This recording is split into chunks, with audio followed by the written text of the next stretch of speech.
আমার ব্যথা করছে, প্লিজ ছাড়ো। জ্বলে যাচ্ছে ব্যথা, এমন কেউ করে? আরে শুরু করতেই তো দিলা না। আর প্রথমত একটু ব্যথা লাগে, ভয় পাওয়ার কিছু নেই। না থামো বলছি। এত ব্যথা পাবো জানলে আমি তোমায় ঢুকাতে দিতাম না, এখন রেখে দাও, পরে হবে প্লিজ। আরে ঢুকে গেছে তো, একটু ধৈর্য ধরো। একটু তেল লাগালেই ঢুকে যাবে। এত মোটা যে ঢুকতেই চাইছে না। খালি ঢুকাঢুকি ধান্দা, কোনো বুদ্ধি নেই মাথায়? বুদ্ধি করে কাজ করতে পারো না? এত সহজ একটা কাজ তবুও পারলে না? দেখো আমি জানতাম না যে এত টাইট হবে। জানলে কি আর এভাবে ঢুকাতাম? এই তো ঢুকে গেছে। আর চেঁচো না, সব ব্যথা চলে যাবে এক্ষুনি। উফ বাবা, বাঁচলাম। এমন ভাবে ঢোকালে যেন মনে হচ্ছে ছিলে গেছে, পুরো লাল হয়ে গেছে। দেখো, দেখো কেমন লাল হয়ে আছে। সরি বেবি, আমি বুঝতে পারিনি। নেক্সট টাইম খেয়াল রাখবো। হয়েছে হয়েছে, আর সরি বলতে হবে না। যা করার তা তো করেই ফেলেছো। তেল পানি কত কাহিনী না করলে ঢোকানোর জন্য। এইভাবে বলছো কেন? আমি তো জাস্ট তোমাকে আনন্দ দিতে চাইছিলাম। কিন্তু তুমি যে এত ব্যথা হবে সেটা কি আমি জানতাম? রক্ত বের করে ফেলেছো। আমি কালকে সকালেই আম্মুকে বলে দেবো। এই না না না, একদমই না। আম্মুকে বলো না প্লিজ। আম্মু আমাকে ঝাড়ু দিয়ে পেটাবে। আমি তো বলবোই বলবো যে আপনার ছেলে একটা অপদার্থ, কোনো কাজ ঠিক মতো করতে পারে না সে। আম্মু আমাকে ছিঁড়ে খাবে, আর সবার সামনে মান সম্মান যাবে। হয়েছে হয়েছে বাপু, তোমার আবার মান সম্মান আছে নাকি? অপমান করলে একটু ভালোভাবে করো। এইভাবে কি অপমান করে? এই শোনো, ঢুকিয়ে তো দিলে, এখন তো আর বেরই হচ্ছে না। ছিঁড়ে যাবে মনে হচ্ছে। তুমি কি ঢুকানোর সময় সুপার গ্লু আঠা ব্যবহার করেছিলে নাকি? না, কেন বলো তো? হঠাৎ কেন আঠার কথা বললে? প্রথমে তো ঢুকতেই চাচ্ছিল না, পরে তেল দেওয়াতে পিছলে ঢুকে গেল, আর এখন বেরোতেই চাইছে না। উফ, মনে হচ্ছে কামড়ে ধরিয়ে। প্লিজ বের করো না, খুব জ্বলছে তো। কেঁদো না তুমি, আমি বের করার চেষ্টাতেই তো আছি। এই, থুথু দিয়ে ট্রাই করি, কি বলো? যা খুশি করো, কিন্তু বের করো। ছোটবেলায় শুনেছিলাম সাবান দিয়ে ঢুকালে নাকি ভালো হয়। বাব্বা, এটাও জানো? তো প্রথমে সাবান দিয়ে ঢুকাতে দিলেই তো পারতে। এই আম্মুকে ডাকো না, আম্মু নিশ্চয়ই বের করে দিতে পারবে। আমি এত টানাটানি করে বের করতে পারলাম না, আর আম্মু পারবে? আচ্ছা, আম্মুকে একটা ফোন দিচ্ছি, ওয়েট। যা করার জলদি করো না, আমার খুব জ্বলছে তো। সাব্বির ওর আম্মুকে ফোন দিল। ফোন বেজে চলেছে কিন্তু কিছুতেই কেউ ধরছে না। বাজছে আর কেটে যাচ্ছে। কয়েকবার চেষ্টা করার পরেও কল ধরলো না। রাত তো তেমন হয়নি, আম্মু কি এখনই ঘুমিয়ে পড়লো? এখন কি করবো বুঝতে পারছি না। আচ্ছা দাঁড়াও, সাবান মেখে তারপর ট্রাই করি। সাব্বির ওয়াশরুম থেকে সাবান এনে হিয়ার আঙ্গুলে ভালোভাবে লাগিয়ে দিল। এবার টান দিতেই বেরিয়ে গেল আংটিটা। আরে বাবা, বড় বাঁচা বাঁচলাম আমি। তোমার ওই আংটি তোমার কাছেই রাখো। এত দাম দিয়ে আংটি কিনে লাভ কি, যদি ঢুকাতে আর বের করতে এত কষ্ট হয়? সরি বেবি, খুব কষ্ট হয়েছে তাই না? দেখি আঙ্গুলটা, আহারে, লাল হয়ে গেছে। দাঁড়াও, মলম লাগিয়ে দিচ্ছি। লাগিয়ে দাও। সাব্বির ড্রয়ার থেকে ফার্স্ট এইড কিটটা বের করলো আর মলমটা বের করলো এবং আস্তে আস্তে হিয়ার আঙ্গুলে আলতোভাবে লাগিয়ে দিতে লাগলো। আহ, এবার শান্তি লাগছে। সাবির, তুমিও অনেক কষ্ট করেছো বেবি, তুমি এবার ঘুমাও। রাত তো অনেক হলো, বেশি রাত জাগা ঠিক হবে না। ঘুমাবো? ঘুমাবো মানে? আজ আমাদের বাসর রাত হিয়া। এই রাত জীবনে একবার আসে, আজকে একটু ওসব করবো না? না, একদম না, একদম কাছে আসার চেষ্টা করবে না। তোমাকে আমার পাশে ঘুমাতে দিয়েছি, এটাই তো তোমার সাত পুরুষের ভাগ্য। এমনভাবে বলছো কেন বেবি? একটা রাতই তো। না, দূরে যাও, কাছে আসবে না বললাম। তোমাকে বিয়ের আগেই শর্ত দিয়েছি যে আমার পরীক্ষা শেষ হওয়ার আগে আমাকে টাচ করা যাবে না, কিন্তু তুমি টাচ করছো, প্লাস অনেক দূর পর্যন্ত গিয়েছো। এই বেবি, এমন করো না প্লিজ, বেশিক্ষণ লাগবে না। আমি তো জানি তুমি টি-20 খেলোয়াড়, তোমার দ্বারা টেস্ট সম্ভব না। আর আমি এখন চাইও না। একবার প্লিজ। সাবির, হাত সরাও। এখন এক কথা বারবার বলতে ভালো লাগছে না। আমার শাড়ি টানছো, আমি কিন্তু কামড় দিব এবার। কামড় আমিও দিতে পারি, আমারও দাঁত আছে। এখন ঘুমাও বেবি। তুমি না আমার সোনা বেবি, আমার কিউট বেবি, প্লিজ ঘুমাও। আর বেশি দিন নেই তো, পরীক্ষার আর মাত্র 1.5 বছর বাকি। কি বললা? মাত্র 1.5 বছর? তুমি জানো 1.5 বছর মানে কি? 1.5 বছর মানে 447 দিন, 13,128 ঘন্টা, 7,87,680 মিনিট, 4,72,60,800 সেকেন্ড। তুমি হিসাবও করে ফেলেছো। তুমিও না পারো বটে। এই শোনো, যা করার করো। আমি না বলছি মানে না। যাই বলো হবে না কিন্তু। আমি ঘুমালাম, ডিস্টার্ব করবে না। যদি ইচ্ছে করে তাহলে জড়িয়ে ধরে ঘুমাতে পারো।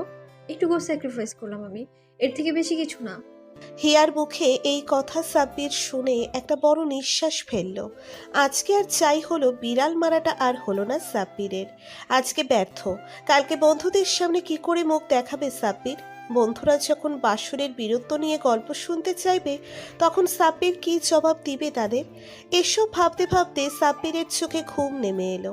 একটা বিশাল বড় বিল্ডিং এর ছাদে দাঁড়িয়ে আছে সাব্বির আর হিয়া। বিল্ডিং এর রেলিং এর পাশে দাঁড়িয়ে আছে ওরা। সাব্বির হিয়ার দিকে এগোতে চাইছে, কিন্তু পারছে না। সাব্বির হাঁটছে তো হাঁটছে, কিন্তু দূরত্ব যেন শেষই হচ্ছে না। হিয়া যেন ক্রমশ দূরে সরে যাচ্ছে। হঠাৎ এক বিশাল দমকা হাওয়া হিয়াকে ছাদ থেকে ফেলে দিল। সাব্বির সবটুকু প্রচেষ্টা চালিয়ে নিজের সর্বোচ্চ দেওয়ার পরেও হিয়াকে ধরতে পারল না। হিয়া, ঘুম ভেঙে গেল সাব্বিরের। সাব্বির আশেপাশে তাকিয়ে দেখল সে নিচের বিছানায় আর হিয়া তার পাশেই শুয়ে আছে। কি হলো, হঠাৎ চেঁচিয়ে উঠলে কেন? আমি মাত্র একটু ঘুমিয়েছিলাম। সাব্বির হিয়াকে দেখে আর নিজেকে সামলাতে পারল না। খুব শক্ত করে জড়িয়ে ধরল। কি হলো তোমার হঠাৎ? হিয়া, কখন আমাকে ছেড়ে যাবে না তো? হঠাৎ এই প্রশ্ন? না, এমনি আগে বলো, ছেড়ে যাবে না তো? বেঁচে আছি যতদিন তোমার মাথা খাবো ততদিন, আর মরে গেলে পেতনি হয়ে জ্বালাবো। এত ভদ্র হয়ে গেলে কিভাবে হঠাৎ? চুমু দিব কি না? দাও, তবে আর কিছু না, জাস্ট চুমুতেই শেষ না হলে খবর আছে কিন্তু। তুমি পাশে থেকো, আর কিছু লাগবে না। হিয়া সাব্বিরের এমন আচরণের কারণ বুঝতে পারল না, তবে মন্দ লাগলো না হিয়ার কাছে। হিয়া সাব্বিরের বুকে মাথা গুজে ঘুমাতে লাগলো, আর সাব্বির হিয়ার মাথায় হাত বুলিয়ে দিচ্ছে। রাতটা কেটে গেল। সকালে সূর্যের আলো চোখে পড়তেই ঘুম ভেঙে গেল সাব্বিরের। পাশে হিয়া নেই। হিয়া গেল কোথায়? হিয়া, এই হিয়া, হিয়া কোথায় গেলে? কি হলো, চেঁচাচ্ছ কেন? ঘুম ভেঙে গেছে তোমার? আমি ভাবলাম চা বানিয়ে নিয়ে আসি। চা বানাতে হবে না, কাজের লোক আছে, ওরা দেখে নেবে। আর আম্মু তো আছেই। কালকে বউ হয়ে এসেছো আর আজকে রান্নাঘরে চলে গেছো। বলছো কেন? একটু তো চা বানাতে গিয়েছিলাম। এইদিকে আসো, তোমাকে একটু দেখি। হিয়া ভদ্র মেয়ের মতো গাল ফুলিয়ে সাব্বিরের সামনে এসে দাঁড়ালো। সাব্বির এক নজরে তাকিয়ে আছে হিয়ার দিকে।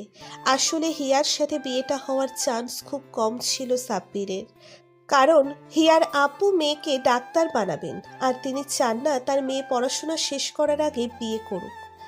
কিন্তু সাব্বির জেদি ছেলে, হিয়ার আপুকে বোঝানোর জন্য কোনো চেষ্টাই বাদ দেয়নি।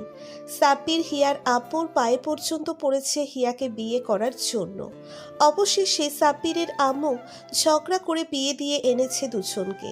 সাব্বির হিয়াকে প্রচণ্ড ভালোবাসে, যেটা হিয়াও জানে, তাই তো ওর কথা সহজে ফেলতে পারে না। হিয়ার ইচ্ছে ডাক্তার হবে সে, কিন্তু সে এর আগে কোনোভাবে বেবি কনসেপ্ট করতে চায় না, কারণ ডাক্তারিতে অনেক পড়াশোনা করতে হয়, আর প্রেগনেন্ট অবস্থায় এসব কারই বা ভালো লাগে। তাই হিয়ার সাব্বিরের প্রতি এই একটা বিষয়ে কোনো আপোষ চলে না। এই কি হলো, কিছু বলো না কেন? শুধু তো তাকিয়ে আছো। সাব্বির এবার হিয়ার হাতটা ধরল। হিয়া কৌতূহলী দৃষ্টিতে তাকিয়ে আছে। হিয়ার হাত ধরে একটা হ্যাচকা টান মেরে এনে কোলে বসালো সাব্বির। এই সকাল সকাল আবার কি শুরু করলে? একটু রোমান্স করি। এই শোনো, তোমার ঠোঁটের এই জায়গাটায় কি যেন লেগে আছে। কোথায় ঠোঁটে? কই দেখলাম না তো। আমার কথা বিশ্বাস হচ্ছে না? ঘুরে বসো, আমি পরিষ্কার করে দিচ্ছি। বাট চালাকি করার চেষ্টা করবে না, তাহলে কিন্তু খারাপ হবে। একেবারে ওটা কেটে দিব, আমি বলে দিলাম। সাব্বিরের কথা মতো হিয়া ঘুরে বসলেও ঠোঁট পরিষ্কার করার নাম করে হিয়ার গালে একটা চুমু এঁকে দিল। হিয়া এবার বুঝতে পারল সাহেবের মতলব কি। এই ছিল তোমার মনে? বদমাস, চিটার, বাটপার। আজকে তোমার একদিন তো আমার একদিন।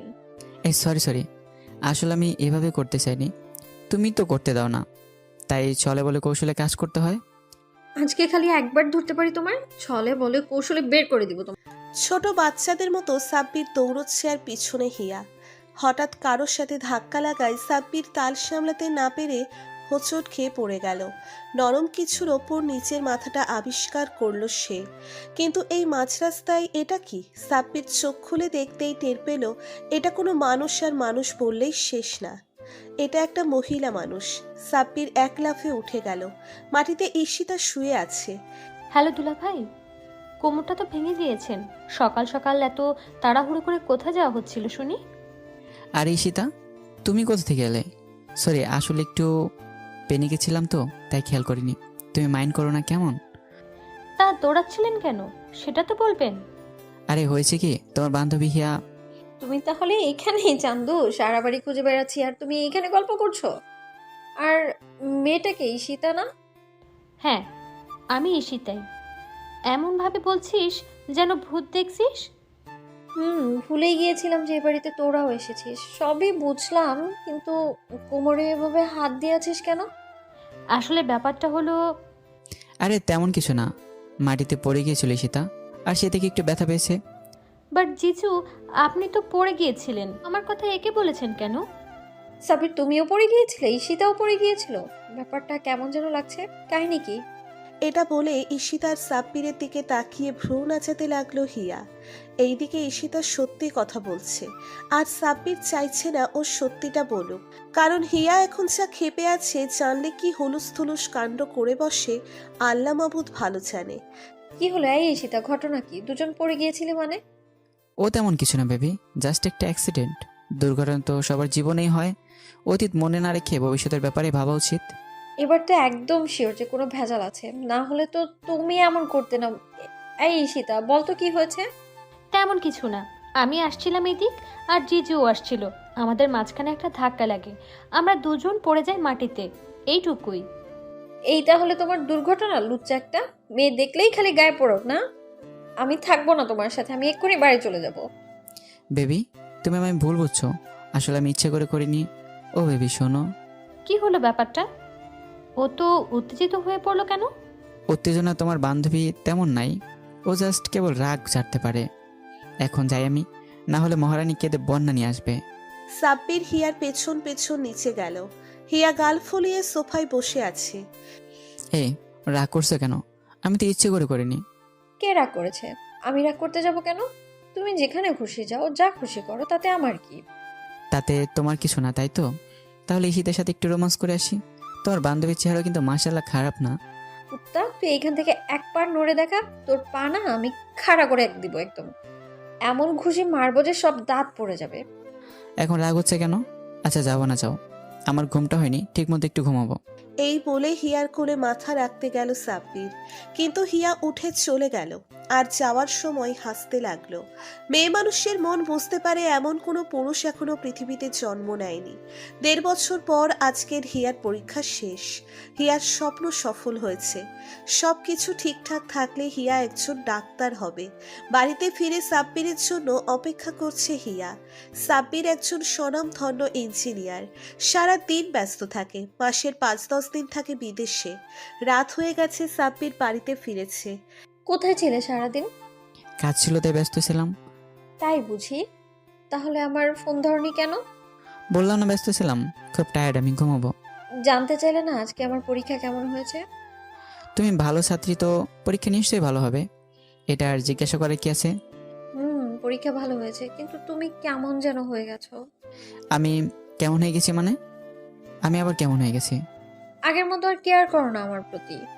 কই, করি তো কেয়ার। যা লাগে তোমার এনে দেই তো। খাবার সময় খোঁজ নেই, অসুস্থ হলেও পাশে থাকি, আর কি? আগে কাছে আসার জন্য কেমন কেমন করতে, আর এখন করো না। তোমাকে বউ হিসেবে পেয়েছি, এটাই আমার ৭ পুরুষের ভাগ্য। আর টাচ করা, সেটা আশা এই জন্মে বাদ দিয়েছি। এভাবে বিধিরে বিধিরে বলছো কেন? আমি এভাবেই কথা বলি। তোমার কাছ থেকে ১.৫ বছর সময় নিয়েছিলাম, সেটা শেষ। তুমি আমায় টাচ করতে পারো। এমবিবিএস শেষ হলে এবার পিএইচডি করো, স্বপ্ন পূরণ করো, যাও। খুব বার বেড়েছে তোমার, তাই না? দাঁড়াও, দেখাচ্ছি মজা তোমায় আজকে। কি হলো, দরজা বন্ধ করছো কেন? জামা কাপড় খুলছো কেন? ছি ছি।